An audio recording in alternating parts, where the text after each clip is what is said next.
¿Cuáles son los actos puros y simples? Son aquellos que no están sujetos a modalidades. Y ahí viene la pregunta, ¿qué son los actos sujetos a modalidades? Los actos sujetos a modalidades son aquellos actos a los cuales se les altera el efecto supeditándolo a un acontecimiento futuro e incierto, futuro y cierto, o imponiéndole obligaciones accesorias. Si yo altero el efecto supeditándolo al cumplimiento de un hecho futuro e incierto, se llama condición. Si yo altero el efecto supeditando el cumplimiento a un hecho futuro y cierto, entendido como fatal o necesario que va a ocurrir sí o sí, es plazo. Porque ese hecho futuro va a ocurrir. Y si le impongo obligaciones accesorias, es cargo. Y ahí tienen las tres modalidades de los actos jurídicos. Entonces, vamos de nuevo. Si yo supedito los efectos de un acto jurídico a un acontecimiento futuro e incierto, es Es condición. condición. Te pagaré 100 pesos si mañana llueve. Si mañana llueve, le pago 100 pesos. Si mañana no llueve, no le pago nada. Es incierto. No se sabe si va a ocurrir o no. Yo pongo, te pagaré 100 pesos el 31 de octubre de 2021. El 31 de octubre de 2021 va a llegar. Es cierto. Es fatal, necesario, va a llegar. Ya no es condición, es plazo. Y si yo le pago, le digo, te pago 100 pesos con el cargo, con la obligación accesoria que de esos 100 pesos, con 50 pesos le compre caramelo a mi sobrino,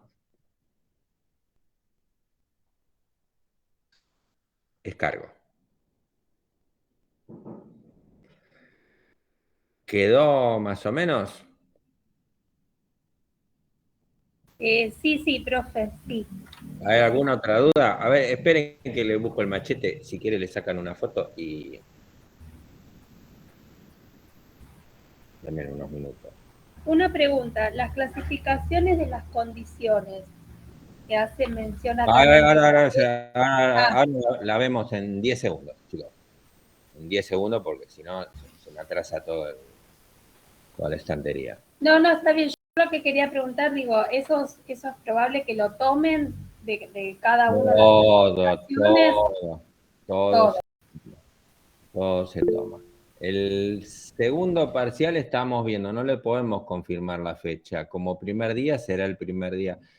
Mañana nos vamos a reunir todos para ver cómo vamos a organizar todo el final, pero siempre respetando el cronograma que tienen. O sea, no se va a alterar.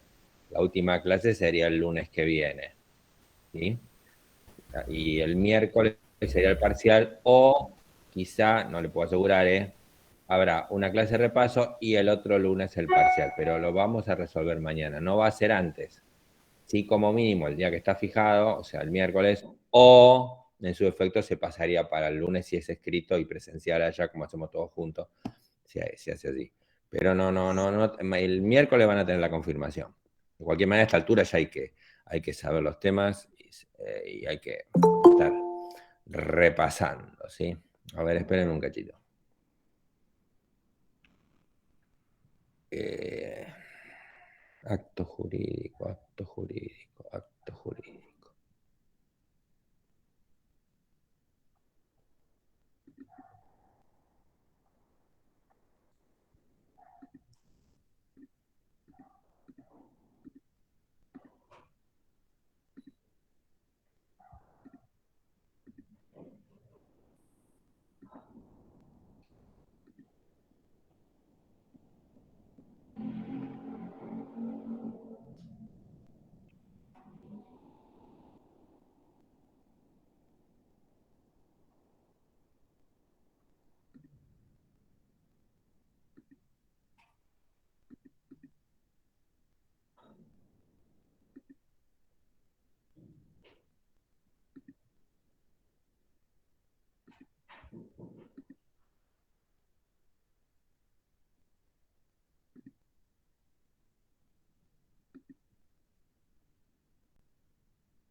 Sí, ¿ven ahí? Sí, sí, sí, se ve. Sí, profe, se ve. Esta era parte de la clasificación esta que me preguntaron. ¿Puros o sujetos a modalidades? Antes tenemos todas las anteriores. A ver, esperen que voy para atrás.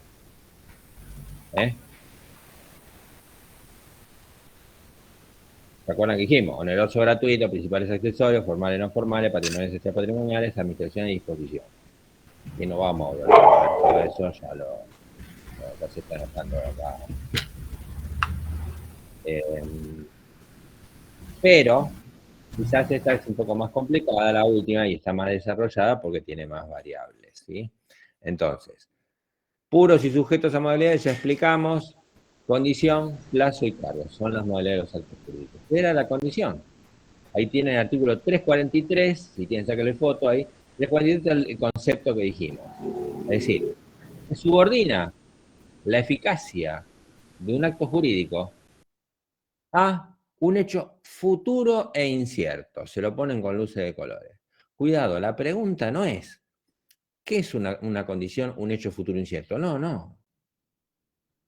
La condición es la modalidad del acto jurídico por la cual se suspenden, esa es otra manera de definirlo, se suspenden o se extinguen supeditado a un hecho futuro e incierto. Es decir, altera los efectos del acto jurídico, los efectos normales, supeditándolo a un hecho futuro e incierto. Incierto entendido como no se sabe, puede ocurrir o puede no ocurrir. Te pagaré 100 pesos si te recibe abogado.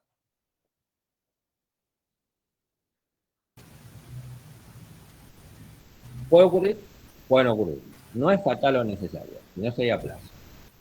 Después ahí tienen, 344, las condiciones prohibidas. O sea, yo no puedo poner condición, te pagaré 100 pesos si te casás con Mariana. No. Es una de las condiciones prohibidas. No vamos a repasar todo esto porque ya lo vieron, ¿sí? Y después la clasificación más importante dentro de las condiciones es las suspensivas y resolutorias, ¿sí? 348, 349. ¿Se acuerdan cuando vieron persona por nacer? Sí. Todos los derechos estaban supeditados a la condición resolutoria de que nazca con vida. ¿Por qué condición? Porque es incierto, no se sabe si van a nacer con vida o no, primero. Segundo, si nace con vida, adquiere todos los derechos. Si nace muerto, pierde todos los derechos que ya tenía. O sea, lo tuvo, pero lo perdió. Porque se cumplió la condición, o sea, no se cumplió la condición de nacer vivo. ¿Quedó más claro eso? Eso es condición resolutoria. ¿Qué es condición suspensiva? Es la que suspende los efectos del acto hasta que se cumpla el hecho constituyente de la condición. Es decir, te pagaré 100 pesos si mañana llueve. Yo ahora no le doy los 100 pesos. Tengo que esperar mañana a ver si llueve. Si mañana sale el sol, se lo pago. Si mañana llueve, no le pago nada. Se suspende los efectos. No tiene los 100 pesos. Lo tiene que esperar a mañana. ¿Quedó claro eso? Sí, sí, profe. A mí ahora me quedó más claro. ¿Sí? Bueno, con los plazos pasa lo mismo.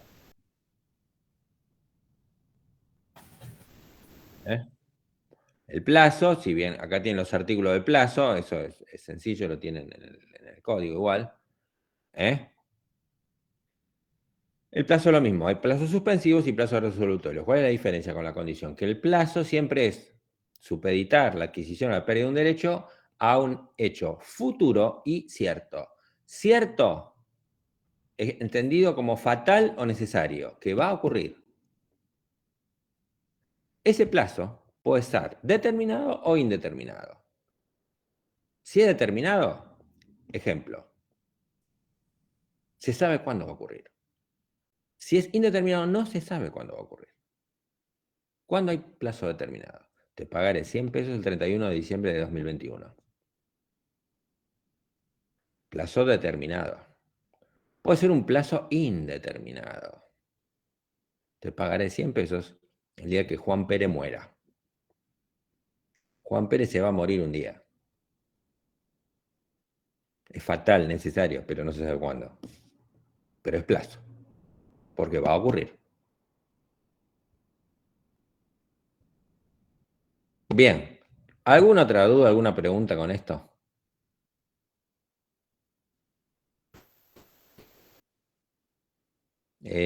Sofía me había preguntado, ¿cómo se llamaba? ¿Quién me preguntó? Pasa que no los veo. Débora. Sí, no, está bien, profe. No, ahora me quedó claro. Bueno, por lo menos más ordenado, porque la verdad que lo estaba leyendo y se me había mezclado todo y no entendía. ¿Qué se confundía? No entendía bien el tema de lo que usted explicó, esto de futuro o incierto, que es la condición, de futuro y cierto, que es el plazo, digamos, no lo leí, no, como que no llegaba a relacionar eso, como que lo leía por un lado y por el otro y no llegaba a relacionar esa Bueno, parte. claro, a veces si lo leen no es lo mismo que escuchar lo que uno se lo explica. Entonces, Exacto. Sí. con algún ejemplo así más cotidiano y más Sí, fácil. aparte porque justo en el libro no, en esa parte no tiene ejemplos, Ah, entonces claro, no me estaba como ayudando tampoco. La ah, parte de plazo sí, pero no la parte de condición. Entonces como que ahí me había hecho un matete. y bueno, y faltaría cargo, que cargo es una obligación accesoria. El ejemplo que pusimos. Te daré 100 pesos o te daré 1.000.000 de pesos para que construyas una cancha unas canchas de fútbol para los chicos del barrio. O sea, si no se cumple el cargo, cae la obligación. Es una obligación accesoria para que el acto tenga efectos. Eso es cargo. Que ya tiene otro aspecto distinto a las dos que estuvimos viendo, plazo y condición. ¿Ok? ¿Listo? Sí, perfecto, profe, gracias. Bueno, y volvemos a lo nuestro. Vamos a hacer un test.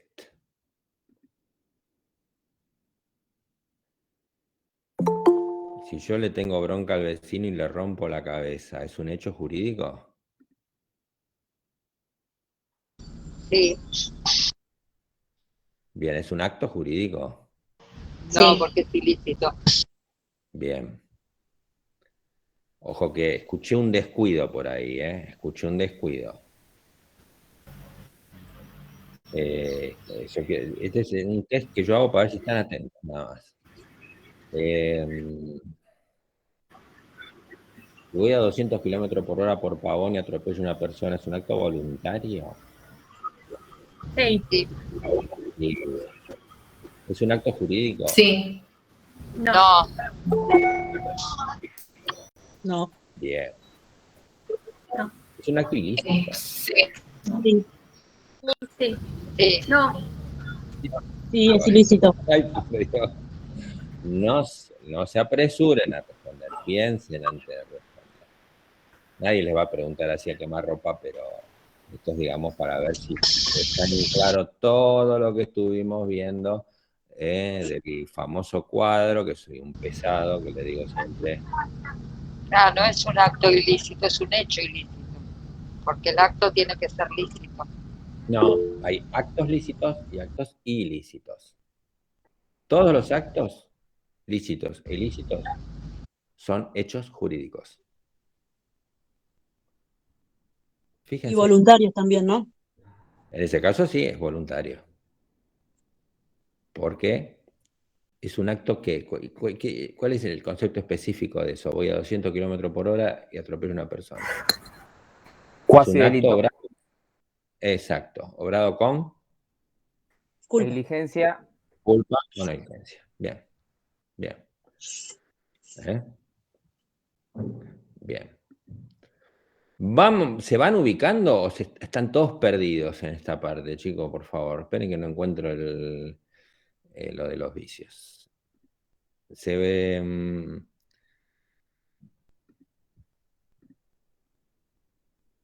¿Sí? ¿Van entendiendo o siguen alguno perdido por ahí todavía?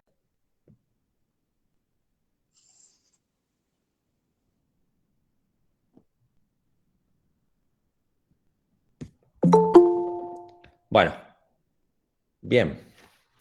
Bueno, habíamos visto esta simulación, ¿no? El miércoles pasado. Disculpe, profe, yo la semana pasada no estuve. La semana pasada nos dieron la unidad de dolo, violencia y lesión. Conmigo vieron todo y hasta que yo recuerde vimos simulación también. Ah, Hasta bueno. simulación. Lo último. Hasta simulación. Simulación lo vimos todo, sí, que dijimos hoy seguimos con fraude, que sería el último, sí. Habíamos alterado un poco el cronograma, o sea, lo adelanté porque nulidades es muy largo y quería hoy terminar vicios y arrancar ya con nulidades, que es muy largo para no hacerlo todo el miércoles, sino es muy, muy largo nulidades. Y es un poco complicado. Así que bueno, vimos simulación y nos queda fraude. Fraude como vicio de los actos jurídicos. ¿Se acuerdan que habíamos dicho esta distinción entre los vicios de los actos voluntarios y vicios de los actos jurídicos propiamente dichos? ¿Y cuál era el requisito básico para encuadrar a un vicio como vicio del acto jurídico? ¿Qué habíamos hablado? ¿Se acuerdan?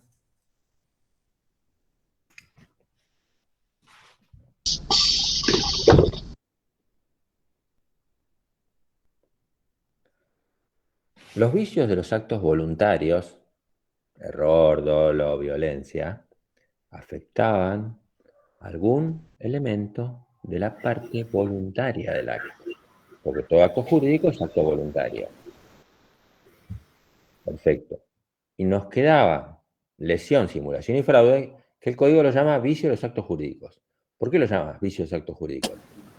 Porque afecta Porque la voluntad puede estar bien y no afecta a esa parte del vicio, sino a la parte del acto.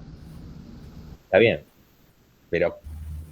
Porque afecta a un tercero. Exacto. El acto en sí mismo está perfeccionado.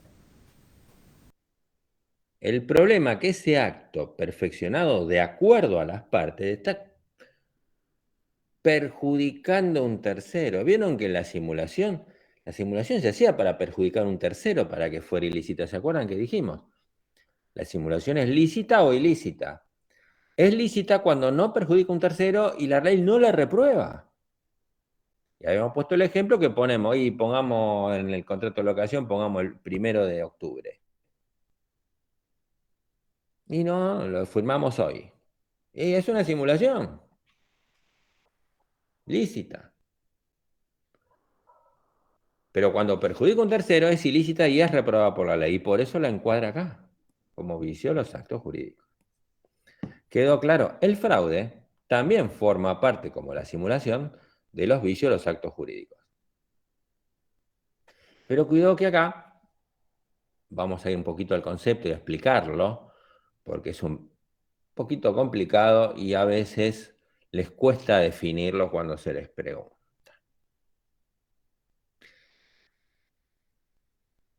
¿Cuándo hay vicio de fraude? El fraude se produce cuando una persona insolvente enajena bienes de su patrimonio con el fin de sustraerlos de la acción o de la ejecución de sus acreedores.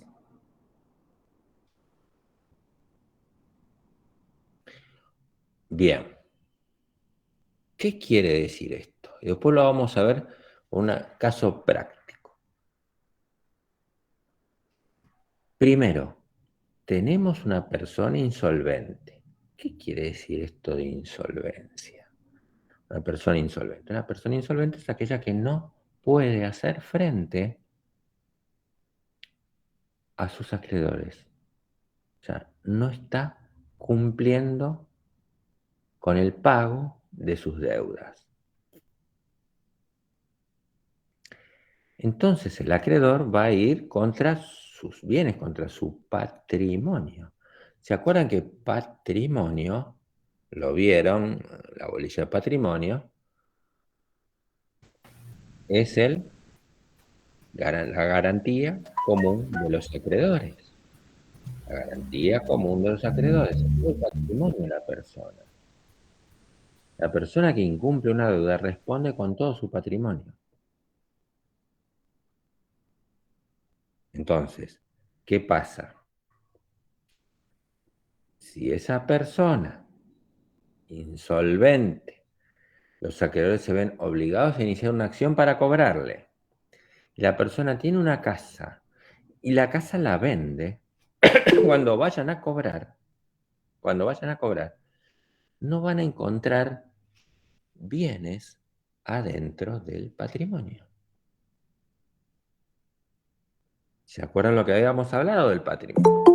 Y una de las acciones integratorias del patrimonio que habíamos visto en esa oportunidad, vimos la acción subrogatoria, vimos la acción de simulación, lo vimos ahora, ¿no? En esa oportunidad, pero la tercera acción que mencionábamos en la unidad de patrimonio era la acción de inoponibilidad, la acción contra el vicio de fraude, ¿sí?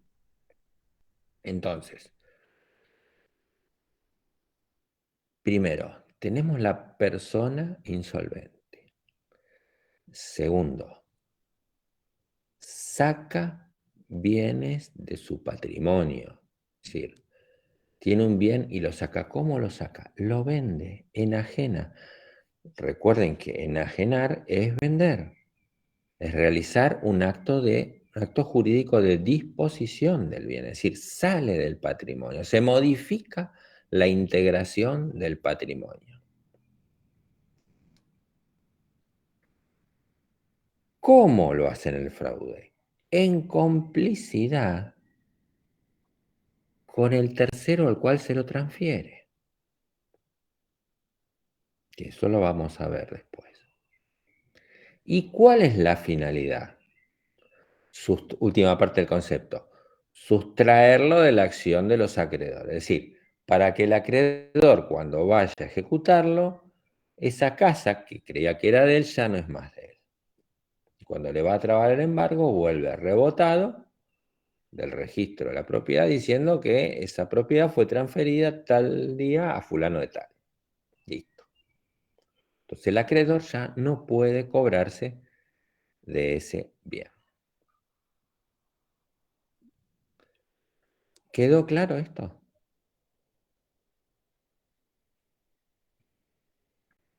¿Quedó claro el concepto? Sí, profesor. Entonces, nosotros acá tenemos el deudor, ¿lo ven? Si yo muevo la flechita, ¿la ven? Sí, se ve. Sí, va. Este deudor tiene un acreedor. El deudor le debe 1.000.000 de pesos al acreedor. El acreedor está tranquilo porque este deudor tiene acá una casita. ¿Qué hace el deudor? Y el deudor se ve en problemas y dice, uy, no puedo pagar nada, me van a ejecutar todo. Entonces lo llama al tercero uno y le dice, che, te voy a poner a nombre tuyo. Lo voy a poner a nombre tuyo para que no me lo ejecuten. Así que vamos a hacer una venta. Entonces va el deudor, van al escribano con el tercero uno, va y saca la casita y firman los dos y la casita termina acá, en la del tercero. Cuando el acreedor va a cobrarle al deudor, se encuentra que la casita del deudor ya no está más. ¿Sí? Entonces agravó su insolvencia.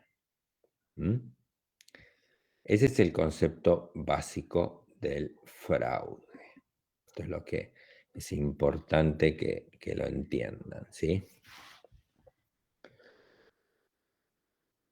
¿Alguna duda, alguna pregunta en cuanto al concepto? ¿En qué consiste?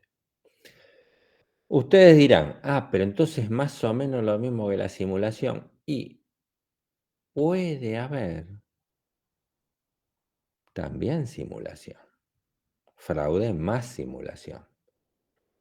Porque al ponerse de acuerdo con el tercero, yo puedo hacer un contradocumento haciendo que es mío. Entonces yo tengo fraude más simulación. Pero no la compliquemos porque se nos van a mezclar los vicios, ¿sí? Entonces, en principio, quedamos así. El concepto básico del fraude se produce cuando una persona insolvente vende bienes de su patrimonio, ¿para qué? Para sustraerlo de la acción de los acreedores. ¿Qué sustraerlo? Que cuando vayan a cobrar él no lo tenga, ¿sí? ¿Quedó claro alguna pregunta? Bien. Antes de empezar a ver un poquito lo del código, vamos a ver algunos otros conceptos que son importantes. Bien. Cuando se produce el vicio de fraude, ¿qué remedio tiene el acreedor? El remedio del acreedor es lo que antes se llamaba la acción revocatoria. El nuevo código le cambió el nombre y se llama declaración de inoponibilidad. Porque la acción revocatoria antigua, y que tiene el mismo efecto que en la época del derecho romano, antes se llamaba acción revocatoria, se cambió por este concepto de inoponibilidad, que no es lo mismo que la nulidad. Y eso se lo ponen con luces de colores, chicos. En todos los vicios, el que acciona contra el vicio va a pedir la nulidad del acto. En el fraude no existe la nulidad. Existe la inoponibilidad del acto. O sea, la declaración de inoponibilidad del acto. Eso, chicos, se lo ponen con luces de colores, porque es pregunta de examen de cajón. ¿Puede repetir, profe? Sí. Esto igual lo vamos a ver en nulidades, pero lo digo, nulidades se va a complicar, porque también en nulidad vamos a volver a ver esta diferencia entre nulidad e inoponibilidad, que ahora vamos a ver cómo funciona la inoponibilidad y la diferencia con la nulidad. Porque hay diferencia, pero no se preocupen por ahora. Por ahora lo único que tienen que tener en claro es, si yo tengo vicio de error, de dolo, de violencia, intimidación, simulación, ¿cómo acciono? Acción de nulidad. Yo pido la nulidad del acto. Si hay fraude, se pide la declaración de inoponibilidad del acto. Y ahora vamos a ver en qué consiste la diferencia. Si no, no vamos a entenderlo. ¿Sí? Primero vamos a ver un poquito los requisitos para la acción y después vamos a ver cómo es el efecto de la inoponibilidad, porque esta diferencia con la nulidad. Recuerden en relación que ya lo hablamos un poquito y lo vamos a volver a machacar en nulidades, que cuando un acto se declara nulo o lo anula un juez, el acto queda sin efectos totalmente. Se vuelve todo al estado anterior, como si el acto no hubiera existido. Y se entregó una casa y se pagó un precio, el precio vuelve al que lo pagó y la casa vuelve al del que era. Y se cerró ahí. Recuerden ese concepto.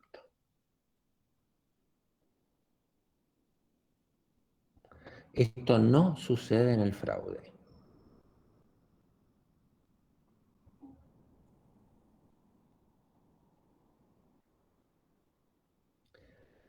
¿Cómo funciona o qué es el concepto de inoponibilidad? ¿Cuál es el concepto de inoponibilidad? El acto fraudulento es válido.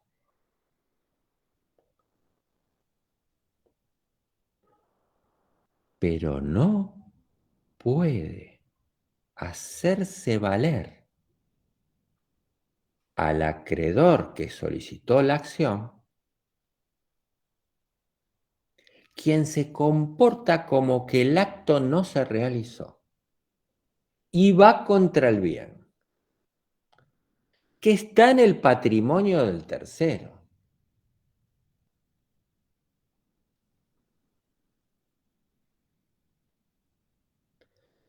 Lo vamos a Repita ver. eso, por favor, profe. No se preocupe, lo repetí 1000 veces porque es el concepto más difícil que hay y nunca queda a veces demasiado claro.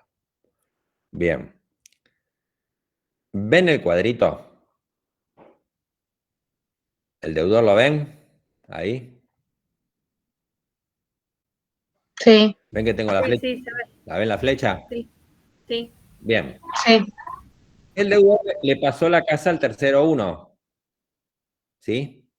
Está ahí la casa. Si el acreedor viene y pide la inoponibilidad acá, este acto entre el deudor y el tercero va a seguir siendo válido para todos, menos para el acreedor que solicitó la acción, quien se comporta como que el acto no se realizó. Entonces, el acreedor ejecuta el bien que está en el patrimonio del tercero, se cobra su crédito y lo restante, ¿a quién le queda?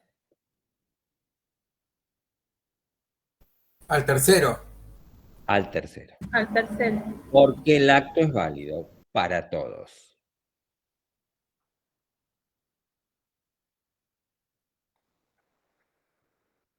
Funciona distinto que la nulidad, porque supónganse que acá hubiera un vicio de simulación o de dolo.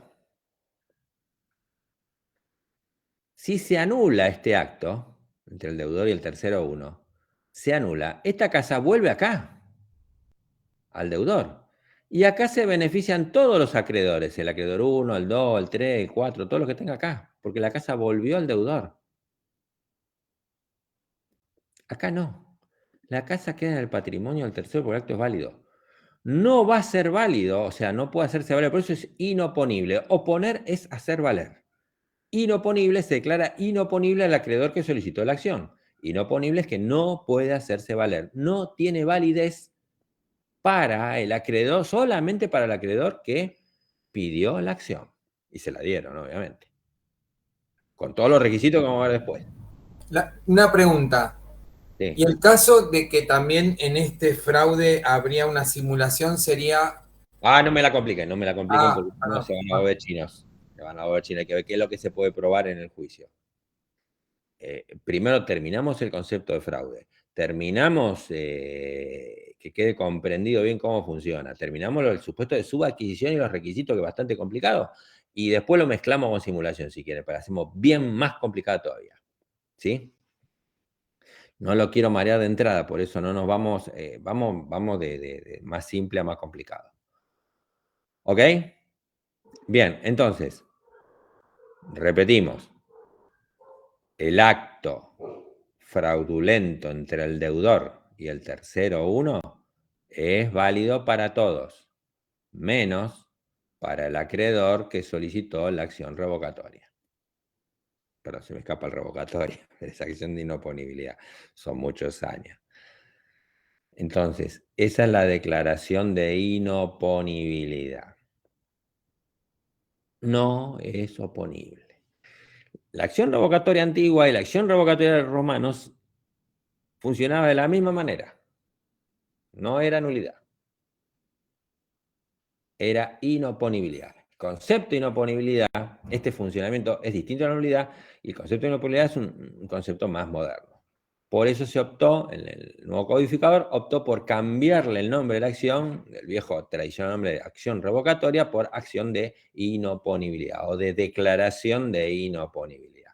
Y esto está en el artículo 338, que es el que lo establece el nuevo código. ¿Sí? ¿Está claro? Bien. ¿Alguna pregunta en relación al concepto de inoponibilidad y la relación con la nulidad? ¿La diferencia con la nulidad?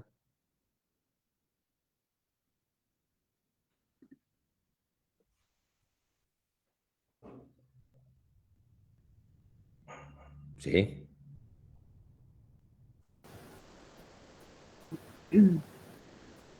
La verdad, profe, que me cuesta entender el concepto, como que me resulta muy abstracto. O sea, me quedo en la mitad del concepto, digamos, de algún modo. Llego a la mitad de poder entenderlo. Ajá. ¿Y qué es lo que no se entiende? El tema del tercero, toda esa parte, digamos. Para hacer el O sea, fraude se necesitan dos personas, el deudor y el tercero, y un acreedor que quiere cobrar. El deudor le debe al acreedor 1.000.000 de pesos. Entonces el deudor se pone de acuerdo con un tercero, con Juan Pérez, y le dice, te vendo la casa para así cuando el acreedor me viene a cobrar, yo no la tengo. En eso consiste el fraude. Si el acreedor hace juicio, aparte de demostrar que tiene que demostrar todo lo que vamos a ver, si lo llega a mostrar todo, el juez va a declarar la inoponibilidad del acto. ¿Qué quiere decir la inoponibilidad del acto? Que el acreedor que pidió la acción y se la dieron, ejecuta la casa, aunque esté en el patrimonio del tercero. Se cobra el crédito, el 1.000.000 de pesos, y lo que quede del remate de la casa se lo queda el tercero. Porque el acto no se anula, el acto es válido para todo el resto de la sociedad.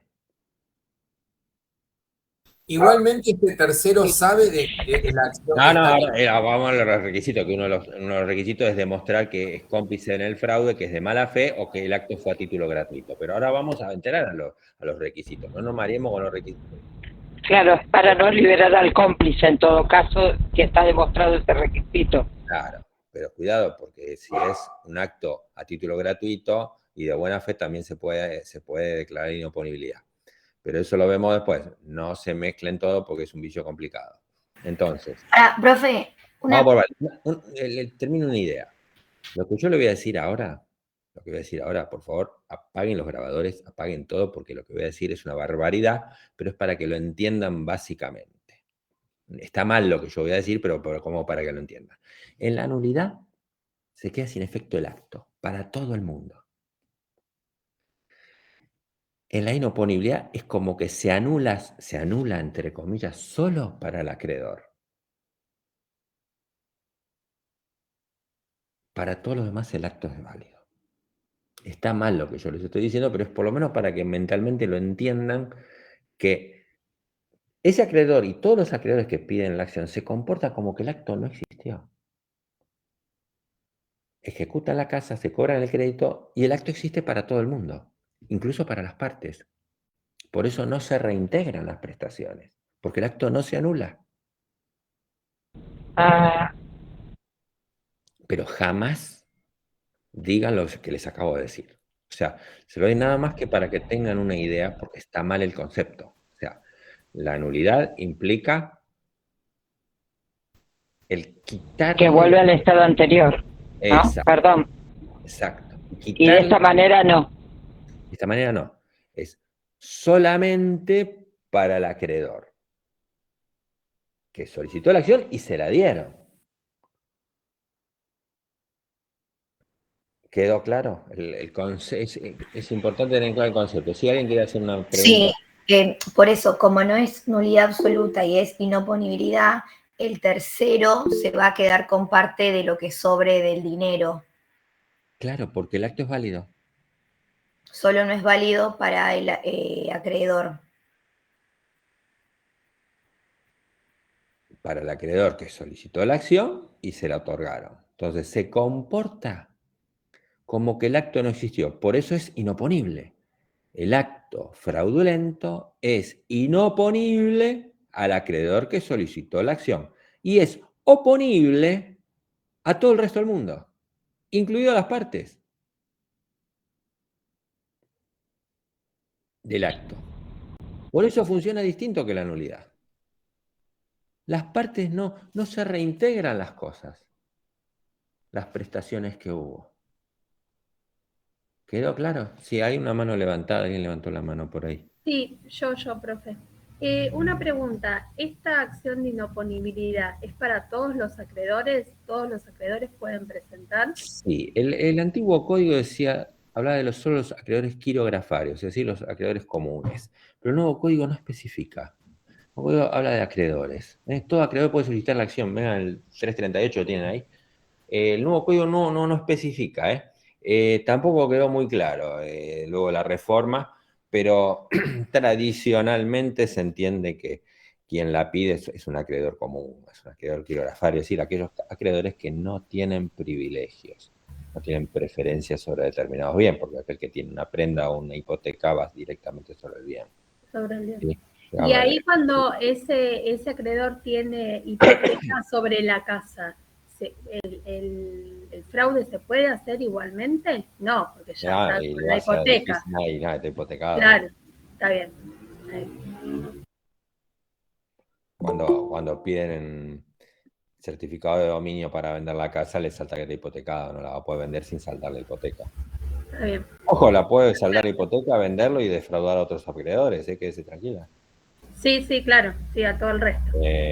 No hay problema, está hipotecado, se salda la hipoteca, se cierra la hipoteca, se levanta la hipoteca y se transfiere y chao. Sí, está bien. Y la mezclamos con un poquito de simulación también y hacemos un lindo quilombo. Se arma el combo. Bien.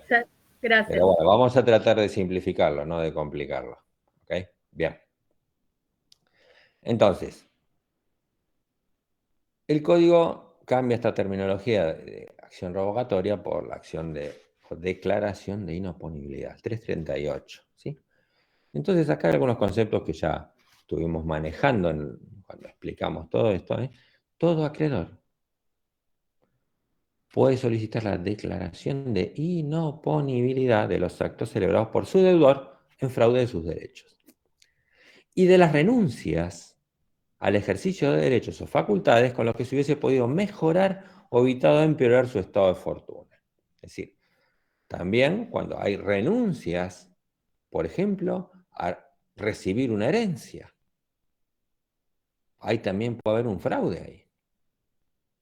¿Por qué? Pues si yo recibo una herencia, recibo una parte de bien que va a entrar en mi patrimonio, entonces yo renuncio y no me entra. ¿Se entiende esto? Entonces, puede pedir la acción de inoponibilidad. Es decir, se va a tener la renuncia válida para todos, menos para el que pide la acción revocatoria. ¿Sí? Porque la acción de inoponibilidad o revocatoria es una acción integratoria del patrimonio. Una acción dirigida a integrar, a completar el patrimonio del deudor. Del deudor. ¿Ok? Bien. ¿Cuáles son los requisitos de la acción de declaración de inoponibilidad? Esto es fundamental, chicos. Lo que tienen acá todo es importante. Bien. Primer requisito. El crédito, es decir, cuando nace la obligación, sea de causa anterior al acto impugnado, excepto que el deudor haya actuado con el propósito de defraudar a futuros acreedores. ¿Cómo funciona este primer requisito? Primero, se enojó.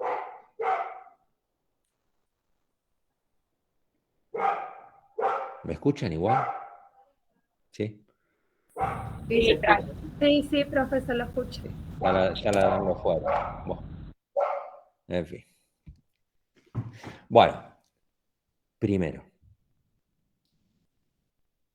el nacimiento de la deuda tiene que ser anterior al acto fraudulento. Sí. Yo primero le firmé un pagaré por 1 millón de pesos. Como no lo puedo pagar, ¿qué hago? Vendo mi casa. Entonces, el crédito es anterior al acto impugnado. ¿Por qué? Porque yo puedo comprar mi casa, o sea, yo puedo vender mi casa, al año me van mal los negocios y fundo, bueno, pues yo ya vendí mi casa, la vendí antes de que naciera la deuda. ¿Se entiende esto? Este es el principio general, pero hay una excepción. La excepción es que haya sido al revés, es decir, que el deudor tenga el propósito de defraudar a futuros acreedores. Por ejemplo, yo le tengo bronca al vecino, lo voy a matar. Entonces, lo voy a matar al vecino, pero como después me van a venir a cobrar, ¿qué hago? Primero vendo la casa, para cuando me vengan a cobrar yo no tengo nada, y después mato al vecino y nace la deuda.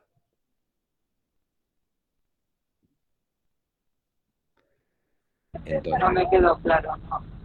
Claro, primero está el hecho fraudulento, el acto fraudulento, y después está el nacimiento de la deuda, el nacimiento del crédito. ¿Se entiende?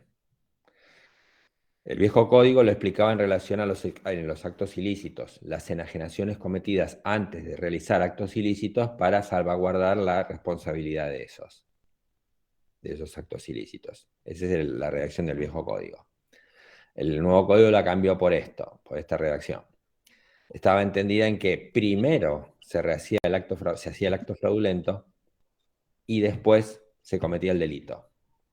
Entonces, el acto fraudulento se hacía para evitar o insolventarse antes que naciera la deuda. Entonces, no correría el primer principio. El principio general dice primero la deuda y después la enajenación fraudulenta. La excepción es que primero hago la enajenación fraudulenta para defraudar a acreedores que me van a surgir. ¿Se entiende esto? El ejemplo del delito es el más claro, que era el que tenía previsto, y el que tiene previsto el código nuevo es en relación a esto. Son las enajenaciones que se realizan antes de cometer quizás un hecho ilícito para salvaguardarlos de la responsabilidad y de la integridad del patrimonio. ¿Está claro? Segundo requisito, que el acto haya causado o agravado la insolvencia del deudor. Sí, recuerden que el deudor es alguien que habla de deudor insolvente, es el que no puede hacer frente a los pagos. Sí. Que de ese acto se agrave la insolvencia. ¿Por qué esto? Sí, tiene que producir una grave situación en el deudor patrimonial, una grave situación patrimonial del deudor. Ejemplo, si yo soy Maradona y tengo 58 casas y vendo una, no pasa nada, porque tengo 57 casas más. Ahora, si lo único que tenía el deudor era una casa y vende la casa fraudulentamente, entonces se agrava la insolvencia o causa la insolvencia, porque es la única casa que tenía. A eso se refiere el artículo. Es decir, una persona puede, digamos, ir disminuyendo el patrimonio, pero bueno, quedan otros bienes. O sea, no podemos atacar eso porque no agrava la insolvencia. ¿Sí? O sea, la agrava cuando el acreedor no va a tener de qué cobrarse porque ya no va a tener más nada en su patrimonio. Exacto. Si yo tengo 5 casas y 3 yates y vendo una casa, no pasa nada. Y el tercer requisito es que quien contrató con el deudor a título oneroso haya conocido o debido conocer que el acto provocaba o agravaba la insolvencia. Es decir, el tercero debe ser cómplice del fraude. El tercero uno que ven ahí en el grafiquito conoce o debió conocer la insolvencia del deudor. Es decir, Vamos a ver que esto el código lo llama es de mala fe. Y esto es lo que tiene que demostrar quien intenta la acción de inoponibilidad. ¿Sí?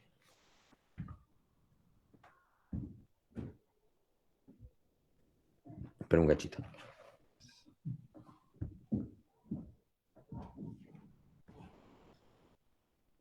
Está, es decir, recuerden esto, mala fe. ¿Sí? Bien.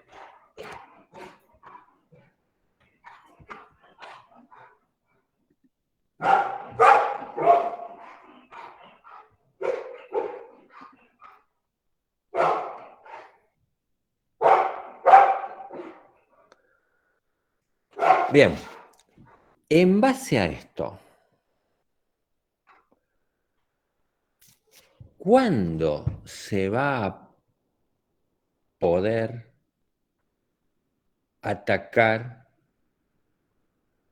el acto fraudulento o presuntamente fraudulento?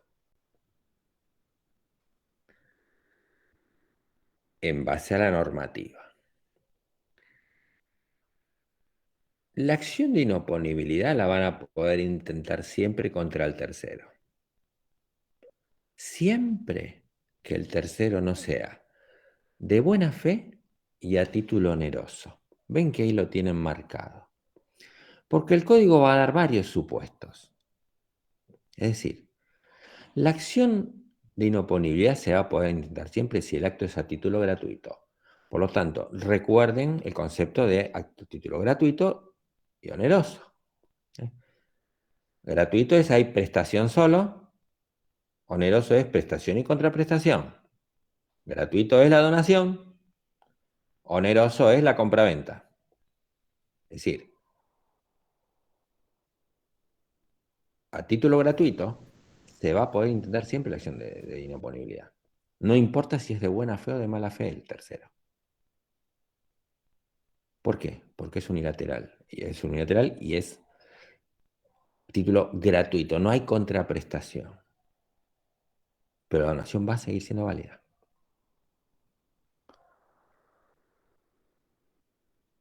Solamente no se va a poder intentar la acción, que es la mayoría de los casos, es cuando el tercero es de buena fe, es decir, no se puede demostrar que conocía la insolvencia del deudor, ni que era cómplice, y es a título oneroso, o sea, lo compró a través de una compraventa, es decir, pagó un precio y recibió la casa.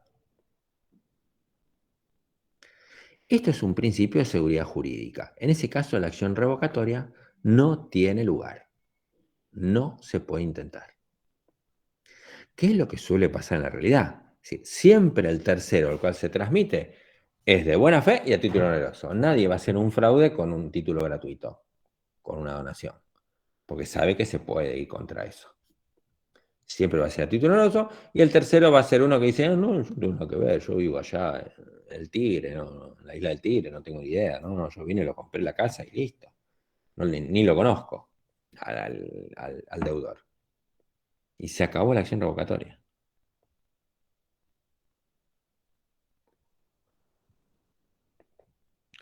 Entonces, lo que pusimos ahí en el cuadrito es para que lo tengan en claro. Si es de buena fe, el tercero es de buena fe a título gratuito, sí se puede intentar. Si es de mala fe a título oneroso, sí se puede intentar. Si es de mala fe a título gratuito, sí se puede intentar. ¿Cuándo no se puede intentar? Cuando el tercero es de buena fe y a título oneroso. Siempre que es de mala fe, se va a poder pedir. Pero hay que demostrar la mala fe. Demostrar la mala fe del tercero.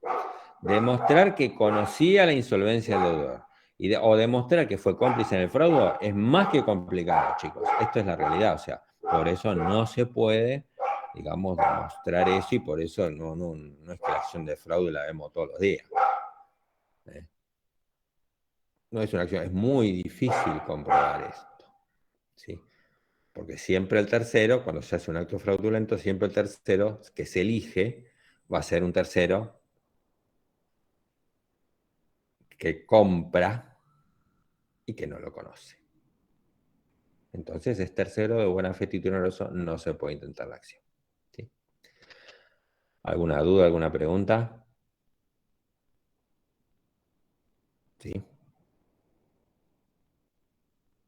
De hecho, ¿Quedó cuando claro? se hace la compraventa no hay forma siquiera de averiguar, o sea, porque ¿qué le tengo que hacer? Una averiguación de antecedente a la persona que está vendiendo, sería. Sí, por eso, no, ese es muy complicado, el tema de fraude es muy complicado, de la demostración de esto, ¿no? O sea, sentido de que se hace esto para eludir ¿eh? La acción de los acreedores o la acción de la FIP, o esto pasa a modo también muy sutil, esto se ha ido con el tiempo haciéndose más complejo, con las sociedades offshore y toda esta cosa de los Panama Papers y todas estas cosas, todos estos casos, ¿no? De que salen y sí, porque fulano es controlador de esta sociedad, de esto, de aquello, pero digamos que judicialmente no se condena a nadie porque no se puede demostrar nada. O sea, sí se demuestra, sí, que este la compró, que la vendió, que esto... Y realmente es más semejante lío con sociedades que no se sabe de quién son, etcétera. Entonces, el fraude se sigue cometiendo, o fraudes se siguen cometiendo, y son de muy difícil prueba, muy difícil prueba.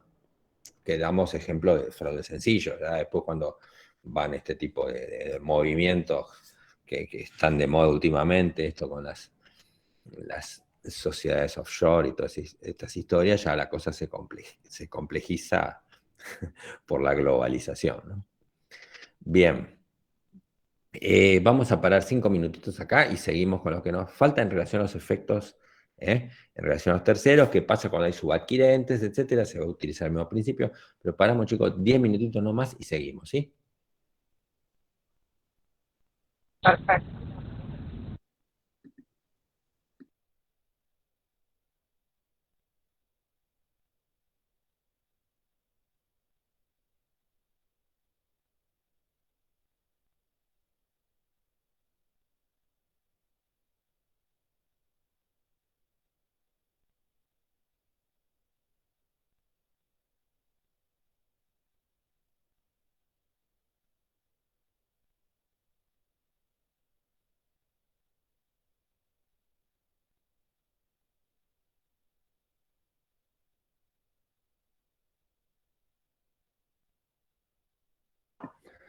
Bueno, están por ahí, seguimos. Sí, profesor. Sí, profe. Sí, Bueno, acá estamos. bueno, seguimos con el mismo tema, ¿sí?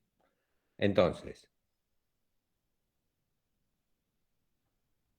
vamos a ver un poquito al código y para entenderlo, porque ustedes, si esto lo ven del código directo, el código del viejo era más confuso que este, y este sigue siendo un poco confuso para el que lo lee la primera vez y empieza a un poco desentrañar el sentido de la acción de inoponibilidad, ¿sí?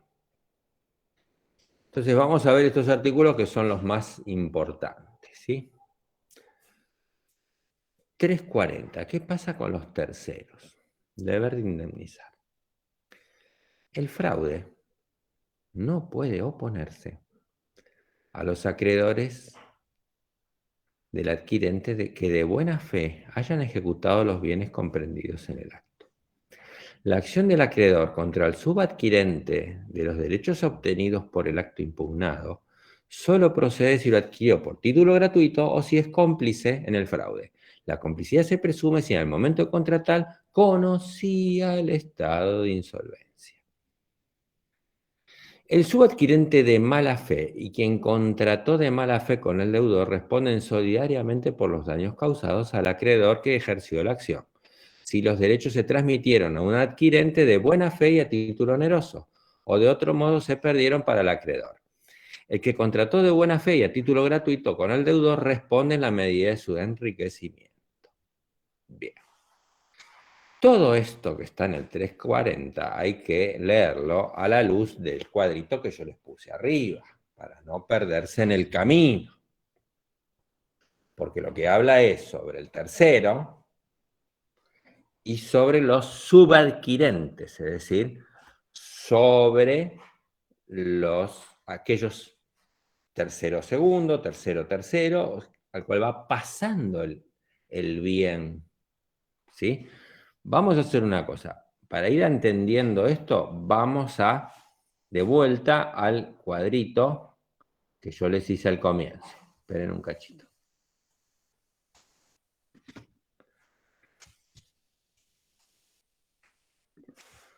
Ven ahí que tenemos el deudor, el tercero 1 y el tercero 2. El tercero 2 que pusimos, el número 2, es un subadquirente de la famosa casita del deudor. Entonces, ¿ahí qué tenemos? Tenemos la casita, la teníamos acá, ¿se acuerdan? El tercero es cómplice en el fraude, o sea, es de mala fe. A título oneroso, pongamos. Bien. El acreedor va a poder atacar este acto. Pero a su vez, este tercero, 1, se lo vendió al tercero 2. Y este tercero 2 es quizá un subadquirente de buena fe y a título oneroso. Con lo cual, contra este tercero no se va a poder accionar. No se va a poder ejecutar ese bien. Pero sí, este tercero y el deudor van a responder por los daños y perjuicios de haberlo transferido a un tercero adquirente de buena fe a título oneroso. Lo mismo si hay otros terceros en el medio. Supongamos que hubiera otro tercero acá, un tercero 3. Entonces, la transferencia del primero, supónganse que es de mala fe a título oneroso. El tercero 1 al tercero 2 es de buena fe a título gratuito. Y el tercero 2 se lo pasa al tercero 3 de buena fe y a título oneroso. Contra el tercero 3 no se le puede hacer nada. Pero el acreedor va a ir contra el deudor, contra el tercero 1 y contra el tercero 2. Porque esos actos sí se pueden declarar inoponibles. El último acto entre el tercero 2 y el tercero 3 no puede ser declarado inoponible porque el tercero 3, el subadquirente número 3, es de buena fe y a título oneroso. ¿Lo siguieron o se perdieron por el camino?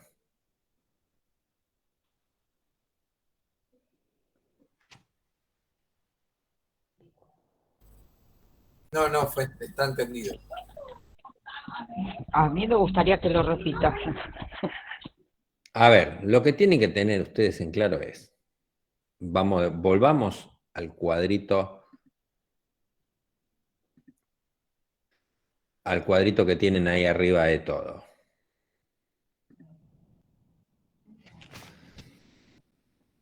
¿Cuándo? El 340 habla de pases, o sea, de transferencias a subadquirentes. Es decir, el bien pasa del deudor al tercero número 1. Ahí hay fraude. Supónganse que es de mala fe a título oneroso. Porque es cómplice. Y se lo vendió.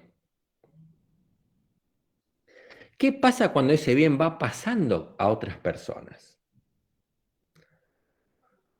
El acreedor puede ir contra todos los actos, menos cuando se encuentre con un tercero adquirente de buena fe y a título oneroso. ¿Ven que ahí tienen no en el cuadro que está ahí en la pantalla? Es decir, que puede intentar la acción contra todos los actos.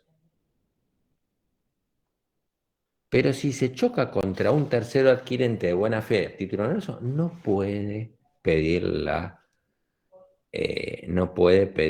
la inoponibilidad. Lo mismo sucedía cuando hablábamos de la simulación. En ese caso no va a poder pedir la nulidad. Salvo que ese tercero 3 sea a título gratuito, por ejemplo. Claro. Y entonces ahí sí, si es a título gratuito, responde en la medida de su enriquecimiento. Es decir, ¿qué diferencia hay del patrimonio? Eso se refiere al 340. Si quieren, vamos a vuelta con el 340 y lo vamos viendo a la luz de esto, ¿sí? Bien. La primera parte del 340 habla que no puede oponerse si hay un tercero, ahí lo dice, de buena fe, adquirente de buena fe que hayan ejecutado los bienes comprendidos en el acto. La acción del acreedor contra el subadquirente de los derechos, subadquirente ya estamos hablando de los otros terceros, de los derechos obtenidos por acto impugnado, solo procede si adquirió a título gratuito o si es cómplice en el fraude. ¿Por qué? Ven, miren arriba. Solamente tienen que darse esas condiciones, si no, no se puede atacar. Y después aclara, se presume la complicidad si conocía el estado de insolvencia. Conocer el estado de insolvencia es muy idílico. No es que uno conoce la insolvencia de las personas, ¿no? Uno no sabe con quién contrata a veces, si es solvente, no es solvente. O sea, tiene que ser algo muy público que es un tipo insolvente. Bien, la segunda parte del 340 sigue, digamos, diciendo lo mismo de otra manera. Si el subadquirente, este tercero 2, tercero 3, es de mala fe, y quien contrató con el de mala fe y el deudor responden solidariamente por los daños causados, lo que decíamos. Cuando el acreedor que ejerció la acción, los hechos se transmitieron a un adquirente de buena fe a título oneroso. El ejemplo que pusimos. O sea, llegó al último tercero, que es de buena fe a título oneroso, todos los terceros que pasaron en el medio responden por los daños y perjuicios. Si son cómplices en el fraude, o sea, si conocen la insolvencia del deudor.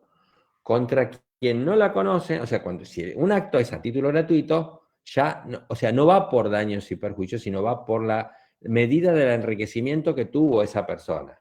Porque lo recibió a título gratuito, lo vendió y ahí tuvo un enriquecimiento. Al venderlo, ya con eso puede ejecutar, aunque sea de buena fe. Si es a título gratuito, de buena fe. Pero sí puede irse contra esa persona también. Contra ese tercero. ¿Sí? Sí, Eso es lo que habla la última parte del 340. Entonces, bueno, básicamente, lo que tienen que tener en cuenta es el cuadrito de arriba para no perderse. Siempre que se transfiera a terceros, se va a poder ejercer la acción de inoponibilidad cuando es de buena fe a título gratuito, de mala fe a título oneroso y de mala fe a título gratuito. ¿Cuándo no se va a poder ir contra esa persona? Cuando esa persona la adquirió de buena fe y a título oneroso. Ya explicamos que es buena fe, mala fe, y ya explicamos que es actos jurídicos, clasificación, que es oneroso y gratuito. Entonces, esos son conceptos que ya lo sabemos, tenemos que tener presente. ¿Quedó claro? Profe, bueno, no sé si me va a entender porque no está el cuadrito, pero puede ser que el primer sujeto lo haga de buena fe y el tercero de mala fe. A ver, si el primero que tenemos es de buena fe. Sí, y a no título oneroso, va a poder. ni siquiera puedo hacer la primera, o sea, no puedo accionar. Ah, Es lo que claro. pasa siempre. Siempre que se hace un fraude, la persona no busca un conocido, busca a alguien que no lo conozca y hace una compraventa. Y se acabó el fraude, o sea, no se puede demostrar el fraude. El tercero va a decir, no, yo no lo conozco a Juan Pérez y yo pago un precio, ¿qué me vienen con el fraude? Ni lo conozco, no lo conozco, no conozco la insolvencia, no conozco nada, me lo vendió, lo compré, tenía libre de deuda, o sea, no tenía embargo, no tenía nada, lo compré, chao. Y se acabó, no hay ni acción. Claro, todos van a decir lo mismo. Y claro, por eso, chicos, no hay tantas, no es que el tribunal está inundado de juicios por fraude. Porque cuando se hace así. Entonces no es muy difícil demostrar todo esto que estamos hablando, ¿ok? ¿Quedó entendido? Ahora sí. Bien. Sí, perfecto. Extinción, estos son más sencillos, ¿no? Extinción de la acción, cesa la acción de los acreedores si los adquirentes de los bienes transmitidos por el deudor, los desinteresados dan garantías suficientes. Y si alguno de todos los que están en la cadena desinteresa, es decir, paga la deuda, listo. Y ese después puede accionar contra el resto de acuerdo a quien se considere con responsabilidades, ¿no? Pero bueno, es una acción posterior. Y el último artículo importante, que es el de la extensión de la inoponibilidad, la declaración de inoponibilidad se pronuncia exclusivamente en interés de los acreedores que la promuevan y hasta el importe de sus respectivos créditos. Esto es fundamental, es lo primero que vimos. La inoponibilidad no es nulidad.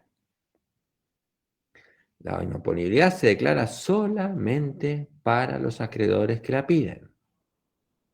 Y hasta el monto del crédito, porque el acto fraudulento es válido para todos, incluidos los acreedores que solicitaron la acción. Solamente la dispensa que tienen es, hasta el monto de mi crédito, yo voy, pero no más que eso. ¿Se entiende esto? Sí. ¿Quedó claro? ¿Sí? Sí, ahora sí. Bueno, con esto terminamos el tema de vicios, ¿sí? Así que, y como nos queda un ratito, y como el tema de nulidades es un poco largo, vamos a arrancar con el tema de sanciones y nulidades, por lo menos para arrancar, dar el puntapié inicial.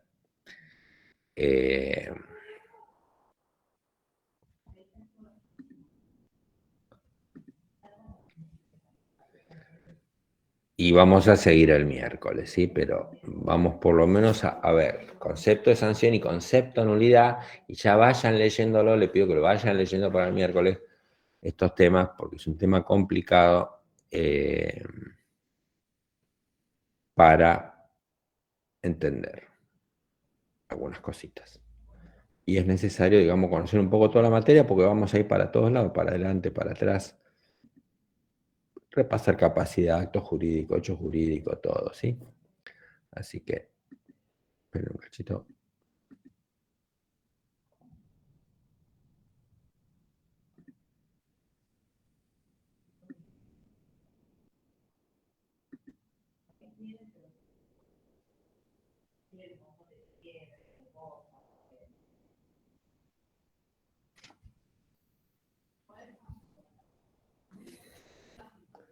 Bien.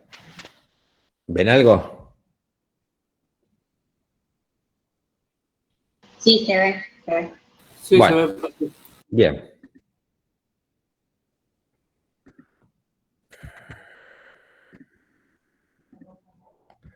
Bueno, este capítulo básicamente ingresamos al tema de las nulidades hablando de las sanciones en general. Habíamos visto que el derecho funciona coactivamente. El derecho induce conductas, para Kelsen. De hecho, induce conductas ¿cómo? Induce conductas a través de las sanciones. De la sanción. Entonces, uno se ve obligado a comportarse como obliga el derecho porque la conducta contraria me implica una sanción. Uno puede no matar porque la ley, porque se lo dice Dios, la religión, o puede no matar porque si no va preso de 8 a 25 años de prisión, que es lo que dice el código. Al que matar es 8 a 25 años de prisión. Entonces, punto. El derecho coacciona. El derecho obliga. Menor que firma un contrato sin la representación suficiente. ¿Qué pasa? Se anula. No tiene validez. Nulo. La acción le pone una sanción, lo anula, le quita los efectos. La nulidad es un tipo de sanción civil que coacciona a que se cumplan las normas. Así funciona el derecho. Entonces, esta primera introducción es sobre las sanciones, los actos jurídicos, el concepto de sanción y los tipos de sanciones que hay en el derecho civil, ¿sí? Y en especial lo que vamos a desarrollar son las nulidades, que es un tipo de sanción. Este es el concepto. Entonces, ¿qué es la sanción? La sanción es el proceder impuesto por la autoridad pública al autor de una infracción a su deber jurídico. El derecho impone deberes jurídicos. ¿Cómo los impone? Los impone a través de la coacción dada por una sanción a la conducta no deseada por la sociedad. Esas sanciones son de muchos tipos y de muchas variedades, de acuerdo también a la rama del derecho. Y ahora vamos a ver un poquito así en general en qué comprende. Pero el concepto de sanción tiene que ver con esto. Es un proceder ante una infracción a un deber jurídico. ¿Qué tipo de sanciones tenemos en general en el derecho? Tenemos sanciones de tipo resarcitorias, sanciones de tipo represivas y sanciones de tipo cancelatorias. ¿Cuáles son las resarcitorias? Aquellas que imponen al infractor la realización de un hecho similar, de naturaleza similar, al objeto del deber jurídico incumplido. Es decir, restablecer las prestaciones que quedaron desfasadas. Una persona sufre un accidente y pierde una pierna. Una persona sufre un accidente y le rompen el auto. Hay un desequilibrio. Hay un deber de resarcir, de volver a equilibrar de alguna manera. Más difícil o más fácil el cálculo. Más fácil con un auto roto que una persona sin una pierna, obviamente. Pero el derecho resarce, el derecho impone al otro la realización de un hecho similar, de naturaleza similar al objeto del deber jurídico incumplido. ¿Sí? Es decir, hay que volver a equilibrar la situación desequilibrada por el acontecimiento que ocurrió. Este tipo de sanciones son típicas del derecho civil. ¿Sí? La sanción represiva impone al infractor un deber jurídico a la realización de un hecho distinto, de naturaleza distinto al objeto del deber. Ejemplo, la prisión que se pone a un autor de un homicidio. La sanción represiva tiene que ver con la corrección, con la protección social, con el castigo. Esas son sanciones represivas típicas del derecho penal. Y tenemos por último las cancelatorias, que consisten en la caducidad de derechos o de potestades, en la cual, habiéndose tornado un infractor inepto para el goce del derecho al ejercicio de la potestad, la ley le cancela el título para el futuro, sin perjuicio de la validez de los actos ya realizados. Por ejemplo, el padre que abandona un hijo menor, no se hace cargo, es sancionado, quizás, depende de la circunstancia del caso, con la pérdida del régimen de parentalidad. Recuerden que el nombre actual es régimen de parentalidad, no es más lo que era ex patria potestad. Entonces, en ese caso es sanción cancelatoria de derechos. Ese es otro tipo de sanciones que se dan mucho en el derecho de familia. ¿Sí? Bien. En esto consiste, digamos, el panorama de las sanciones. En general no es un tema demasiado complicado, pero es el panorama general. ¿Sí? Bien. Y sí me interesa que empecemos a ver, hoy al menos, el concepto básico de nulidad. Cuidado que acá es importante que este concepto lo tengamos bien presente para desarrollar todo el tema de nulidades que vamos a ver el miércoles.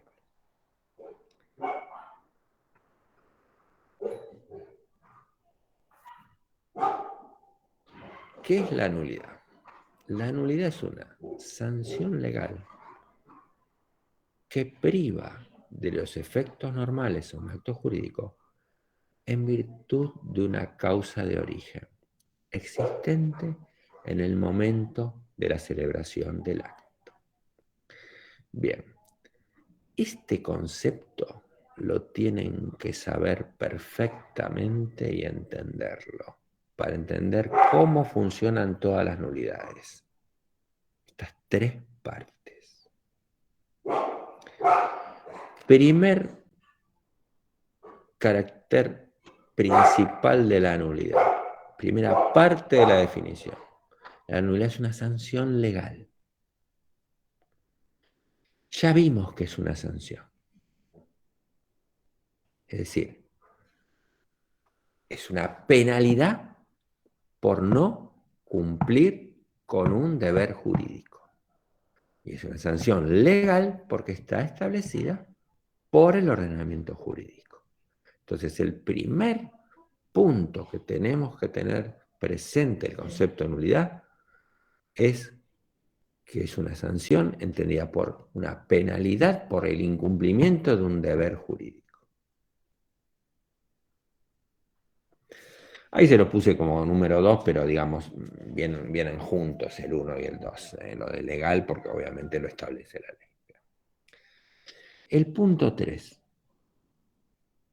es ¿en qué consiste la nulidad?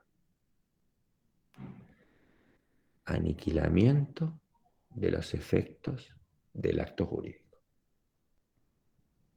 Es decir, le quita, le priva los efectos al acto jurídico, totalmente. Hace desaparecer los efectos.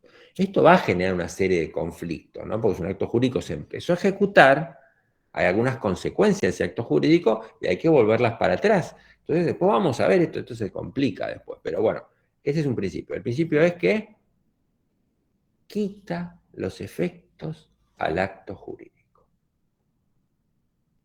Segunda parte importante. Mejor que la dividan en 3. O sea, sanción, que consiste en quitarle los efectos normales a un acto jurídico.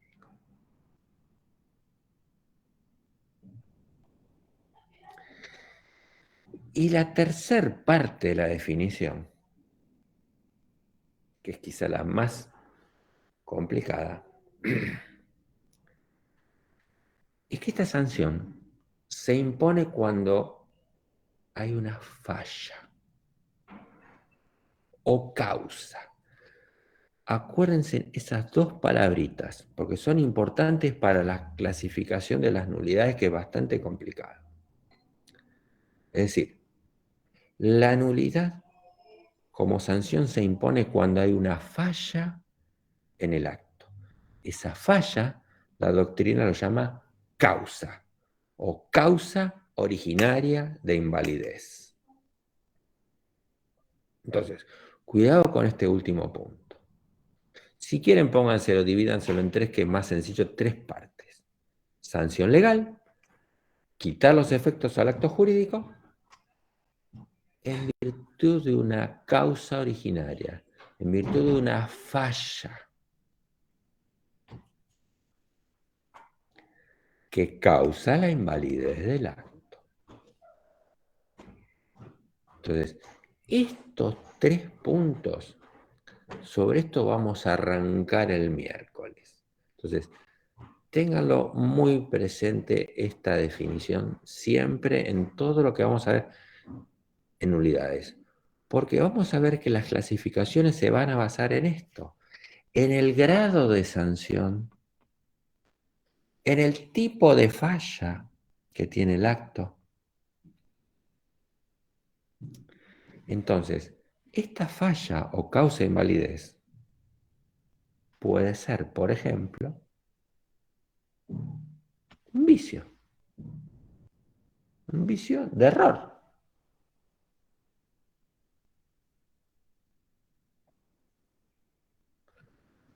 Una falla puede ser una falta de capacidad de ejercicio, como el ejemplo que dimos.